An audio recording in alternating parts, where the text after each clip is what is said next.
Hi, this is Kavi from TASSTA, and this is another short one. Today, I would like to introduce you the PN360 from Hytera. The idea of that device is that you have a very cost-efficient and very effective device, and it works perfectly with TASSTA.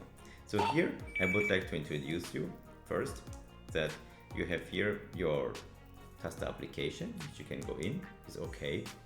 Now you can see it is in the main. You press the PT button and communicate, test, 1, 2, 3. Additionally, you have your emergency button, which is working. Please note that this is not a touch screen. That means each time you need to press the buttons.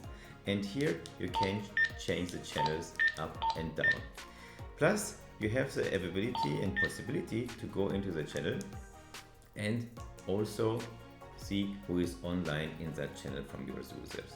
So it gives you a quite wide features for really push-to-talk communication in the as a replacement for a radio system, and it is absolutely very handy and smooth, and you can press the PT button and enjoy your group communication.